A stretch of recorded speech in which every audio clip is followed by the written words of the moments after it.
देखिए, जब भी इंडियन एजुकेशन सिस्टम की बात आती है तो सबके मन में एक ही इमेज आती है, बस रट्टा मारो और एग्जाम दे दो। लेकिन आज हम सिर्फ इसी सरफेस लेवल प्रॉब्लम की बात नहीं करने वाले, हम गहरे जाएंगे। असल में हमारी पूरी एजुकेशनल फिलॉसफी, हमारी सोच पढ़ाई के बारे में है। स्कूल कॉलेज एक फैक्ट्री बन चुके हैं जहाँ हर साल एक जैसे प्रोडक्ट तैयार किए जाते हैं, और जो प्रोडक्ट थोड़ा अलग होता है उसे डिफेक्टिव मान लिया जाता है। ये वीडियो सिर्फ समस्या बताने के लिए नहीं है, ये एक डीप डाइव है इतिहास में, इकोनॉमिक्स में और साइकोलॉजी में, ताकि आप समझ सकें कि आप या आपका बच्चा जिस चक्रव्यूह में फंसा है उसका नक्शा क्या है। 1835 में थॉमस बेबिंगटन मैकुले ने जो मिनट लिखा वो आज भी हमारे डीएनए में बसा हुआ है। उसका लक्ष्य क्या था? एक ऐसा क्लास तैयार करना जो खून और रंग से तो भारतीय हो, लेकिन रुचि, नैतिकता और बुद्धि में पूरी तरीके से अंग्रेज। ये है ना हैरान कर देने वाली बात। ये सिस्टम बनाया गया था ब्रिटिश साम्राज्य के लिए क्लब तैयार करने के लिए, मशीन के छोटे छोटे पुर्जे। क्रिएटिव थिंकिंग नहीं, ओबीडियंस चाहिए थी। देखिए, 19वीं सदी में इंडस्ट्रियल रिवॉल्यूशन चल रहा था। फैक्ट्रियां चलती थी बैच सिस्टम से, एक लाइन में एक जैसे प्रोडक्ट। हमारा स्कूल सिस्टम इसी का कार्बन कॉपी है। Age based batches, fixed period, एक जैसा सिलेबस और फिर एक ही तरह का असेसमेंट। ये कोइंसिडेंस बिल्कुल नहीं था, ये पूरी तरीके से तैयार किया हुआ एक डिजाइन था। सबसे बड़ी त्रासदी ये रही कि 1947 के बाद हमने इस सिस्टम को ठीक करने की कोशिश तो की, लेकिन उसे बदला बिल्कुल नहीं। कोठारी कमीशन 1964 जैसे बेहतरीन सुझाव आए, लेकिन इम्प्लीमेंटेशन बिल्कुल जीरो रहा। हमने सिर्फ फैक्ट्री को बड़ा कर दिया, नए मशीनें, बोर्ड्स, यूनिवर्सिटी तो लगा दी, लेकिन फिलॉसफी वही रही।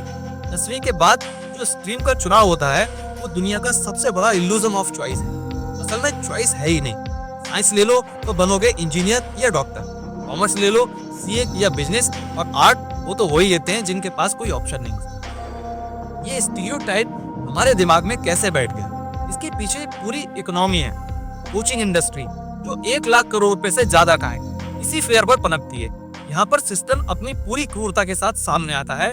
सिलेबस इतना बड़ा है कि नॉर्मल ह्यूमन ब्रेन उसे 2 साल में कवर कर ही नहीं सकता। तो क्या होता है? स्टूडेंट कॉन्सेप्ट नहीं बल्कि शॉर्टकट और ट्रिक याद करते हैं। कोचिंग सेंटर्स ने एक पैरेलल एजुकेशन सिस्टम अपना बना लिया है। असल में स्कूल तो एक फॉर्मेलिटी बनकर रह गया। और सबसे दुखद बात, सक्सेस रेट।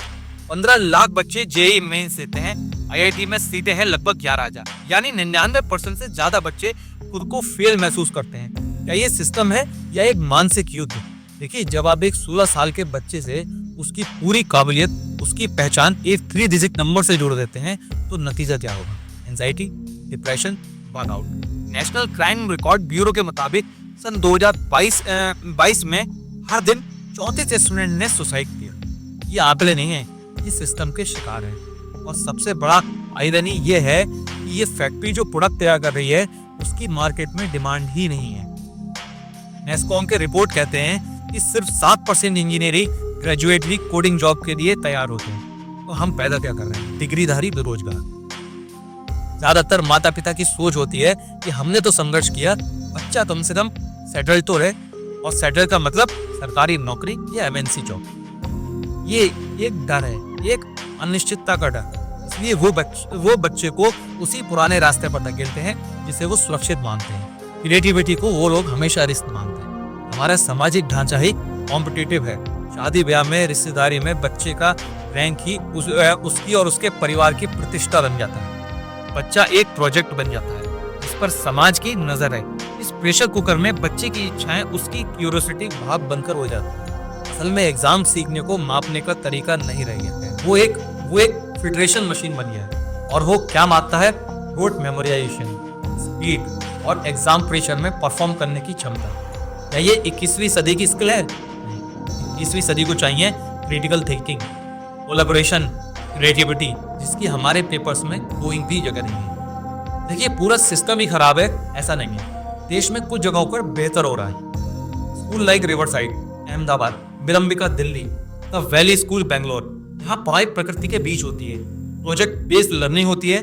लेकिन ये स्कूल किसके लिए है? अमीर तबके के लिए, मिडिल क्लास की पहुंच से बहुत ज्यादा दूर। 5+3+3+4 structure, vocational training from the 6th grade, ये सब चीजें कागज पर तो हमारी सारी प्रॉब्लम का समाधान लगता है, लेकिन सवाल ये है कि सवाल है इम्प्लीमेंटेशन का। राज्यों को इम्प्लीमेंट करना है, फंड चाहिए, टीचर्स को फिर से ट्रेन करना है।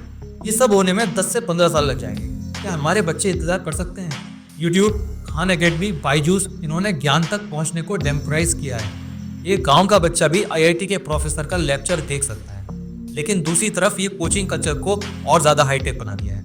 अब प्रेशर 24/7 मोबाइल में है, बैलेंस गुम है। सबसे पहला कदम आपको उठाना है, अपने बच्चे को ऑब्जर्व करें, उसकी स्ट्रेंथ क्या है, क्या वो घंटों ड्राइंग करता है, क्या वो गैजेट्स तोड़कर जोड़ता रहता है, क्या वो लोगों को आसानी से समझ लेता है। उसकी स्ट्रेंथ को पहचाने, उसे मार्क्स के पैमाने पर ना नापें, उसके एफर्ट की तारीफ करें और सबसे बड़ी बात, उसे ये बताना बंद करें कि इस फील्ड में स्कोप नहीं है। आज की डेट में हर फील्ड में स्कोप है। Content creation, gaming, sport, environmental science, किसी भी चीज को आप देख लो। आपकी जिंदगी आपकी है, सिस्टम आपको एक नंबर बनाना चाहता है, आपको खुद को एक इंसान बनाना है। अपने क्यूरियोसिटी को मत पालो। सिलेबस के अलावा भी दुनिया यहाँ पर मौजूद है। ऑनलाइन कोर्सेज पर फ्री में सर्टिफिकेट कोर्स करो, इंटर्नशिप करो, अपना छोटा बिजनेस शुरू करो, फेलियर से कभी मत डरो। 12वीं के मार्क्स से ज्यादा एक रियल वर्ल्ड प्रोजेक्ट की वैल्यू है। ये रिवॉल्यूशन हमें खुद लाना होगा। साल में एक बार बोर्ड एग्जाम की जगह continuous evolution, project work, presentation, group discussion को मार्क्स में जोड़ा जाए। टीचर्स का रोल बदलना होगा। वो सिर्फ किताब पढ़ने वाला नहीं, एक मेंटर होना चाहिए। उसे ट्रेन करने पर पैसा खर्च करना होगा। 8वीं क्लास से ही बच्चों को बेसिक कारपेंटरी और electric work, gardening, computer hardware जैसे स्किल्स सिखाने पड़ेंगे। आपसे काम करने में कोई शर्म नहीं है, ये भी अपने बच्चों को बताना चाहिए। देखिए, इस पूरे एनालिसिस के बाद एक बात तो क्लियर है कि ये सिस्टम जड़ से कहाँ है, लेकिन इसे ठीक करने की जिम्मेदारी सिर्फ सरकार पर हम नहीं डाल सकते। ये एक कलेक्टिव एफर्ट है। पेरेंट्स, टीचर्स, स्टूडेंट्स और पॉलिसी मेकर्स सबको मिलकर काम करना होगा। हमें ये तय करना होगा कि हम अपने बच्चों को कैसी दुनिया देना चाहते हैं। क्या एक ऐसी दुनिया जहां उनकी क्यूरियोसिटी मर जाए, उनका कॉन्फिडेंस टूट जाए, या फिर एक ऐसी दुनिया जहां वो चुनौतियों से डरे ही नहीं बल्कि उनका डट कर सामना करें और उनसे लड़ना सीखें। ये लड़ाई आसान नहीं है, लेकिन शुरुआत तो हम अपने घर से, अपनी सोच से कर सकते हैं। अगली बार जब कोई बच्चा आपसे पूछे कि मैं बड़ा होकर क्या बनूं, तो उसका जवाब डॉक्टर, इंजीनियर देने से पहले आप उससे पूछना कि बेटा तुम क्या बनना चाहते हो। तो दोस्तों, ये थी हमारी deep dive Indian education system में। उम्मीद है आपको नई पर्सपेक्टिव मिली होगी।